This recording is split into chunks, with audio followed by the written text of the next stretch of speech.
All right, why don't we dive over here to the other big news of the day? This one was big. This one gets me going a little bit, right? It's kind of gives me a bit of a little bit of a half chub, if you will, because Kevin Feige's Star Wars movie finds a writer with the Loki executive producer, and the crazy thing about that is we haven't heard about Feige's movie since August of 2019, and so it's been like almost a year and a half, no movement.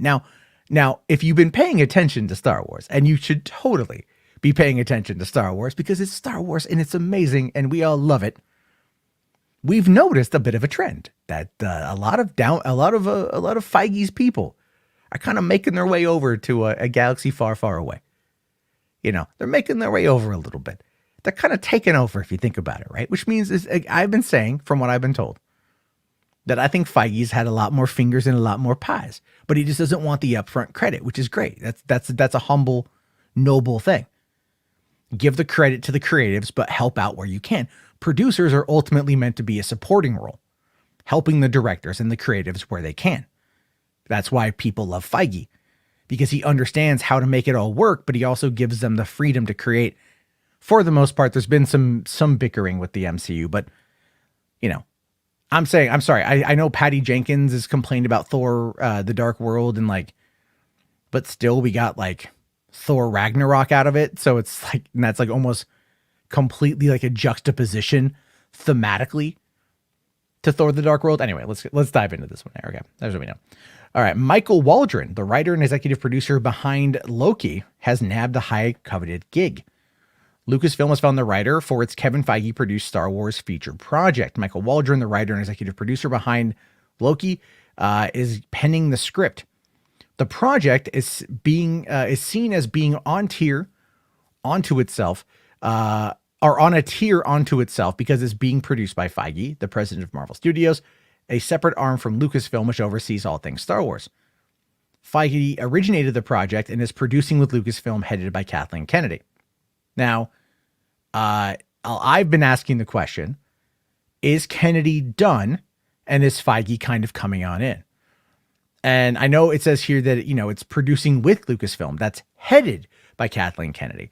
Notice how it doesn't say that he is producing it with Kathleen Kennedy, just that the company is working with him because they'd have to, but she runs the company. So there's the wording in there.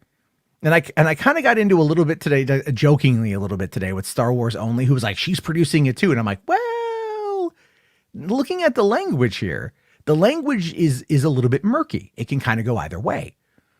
But like I said, the Star Wars Feige project has been percolating since fall of 2019. And it was only in late 2020 that Waldron surfaced as a choice as a writer. This is after the former Rick and Morty scribe had already worked with Feige on Loki, as well as Doctor Strange in the Multiverse of Madness. So, I remember when they said that the showrunner for Loki was going to be the Rick and Morty guy, but now the Rick and Morty guy is going to do Star Wars. This ought to be fascinating. This ought to be really interesting. And this could also be really, really, really divisive because a lot of people out there do not like comedy in Star Wars. They don't. And I think Mando did a good job of mixing the two things together. People also didn't really want a lot of comedy in Marvel movies. They said they're too funny sometimes. I've heard that complaint, which is really weird. Because they're action adventures and they're action comedies in some cases.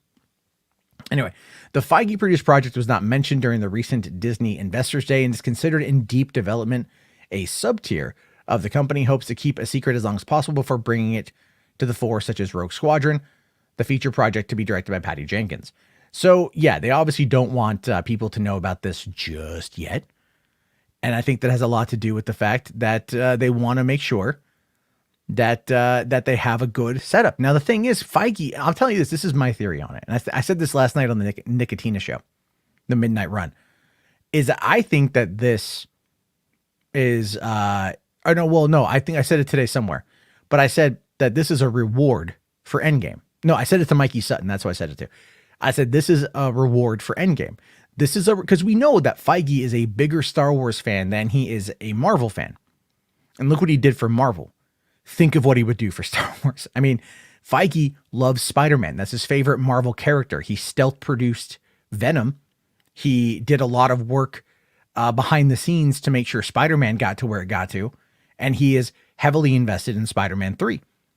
So he loves Spider-Man and he would probably work on it for free. And he has been, from my understanding, in regards to like the stuff that he does. So if he wants to come and take over Star Wars, I'm more than happy to see that. And that kind of ties in to this right here, which is a story that was going around today from the direct.com. And they got a decent track record saying that Robert Downey Jr. rumored to appear in Star Wars. Now, I've seen some people say on Twitter, like, oh, Disney only knows 5 actors. But look, dude, look, Downey, like Disney it's show business, not show friends. Okay. So Robert Downey Jr. left Marvel, wanted to break off on his own, wanted to go do Dr. Dolittle for Universal for some reason. That movie was ungodly terrible. And his legacy was a little bit his ego was a bit bruised. It was a bit beaten up. And he's not coming back to Marvel. Not yet, at least. Let's be fair. He'll come back eventually because no one's ever really dead. But going to Star Wars could be kind of cool too. Now, my fear with that, and this could be something, well, let's take a look at this and I'll tell you guys my fear. So according to Noah Outlaw from Kessel Run Transmissions, who, to be fair, were the guys who kind of popularized the Lando Calrissian series for Disney Plus, even though I'm the first person to break the story on YouTube. Yes, I'm going to humble brag a wee bit. But they said here that Robert Downey Jr. is not Thrawn, but Lucasfilm has talked to Robert Downey Jr. about being in future Star Wars project. And he's deleted the tweet, so that even makes it even weirder. But have they talked to Robert Downey Jr. about being in a Kevin Feige produced Star Wars film? If the project right now is in deep development in order to maybe sell the project to Bob Chapek or Bob Iger, which I don't think they're going to really need to, having Robert Downey Jr. on board would really help boost the stock. It would boost the stock also with fans. With fans, come on, Marvel fans would be like, wait, you're telling me that Robert Downey Jr. is going to be in a Star Wars movie? Oh, hell yeah. Hell yeah. And we've already been seeing, like, Jon Favreau came over from Marvel Studios. He helped build the MCU under Feige, good friends with Feige, over to work on Mandalorian, which in my mind is the best show on TV right now. It's the best show of 2020. If you don't like that, we can fight over that. But I still think that it is. Then we've got Taika Waititi working on his own thing. We've got a lot of Marvel crossover. Season 2 of Mandalorian feels like a Kevin Feige production because it essentially built out the world and introduced us to characters that are all going to go on to their own shows, creating a larger quote unquote cinematic universe or just a connected universe. This is what Feige does. So yes, I think we can look at this whole thing and go, this is all part of some big plan. So I do actually agree with Noah Outlaw here. I think they have talked to Robert Downey Jr. I think they are going to put Robert Downey Jr. into one of these movies. And I'm here for it. I'm 100% here for it. It's something I can't wait to see. But I really want to hear your guys' thoughts on this one. I want to hear your guys' thoughts. Music Man here does say Cobra Kai owns 2020 and 2021.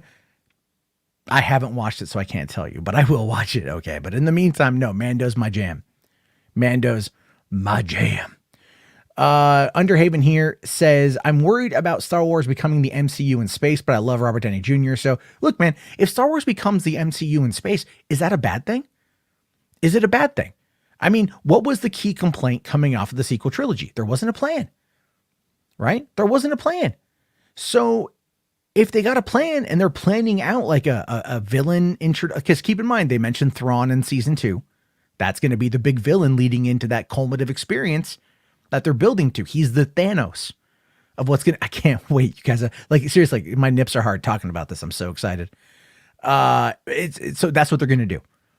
And I think, I don't think Robert Downey Jr. is going to be Thrawn, but it's possible Robert Downey Jr. could go and be on, maybe not a movie, but maybe be on something with the Mandalorian.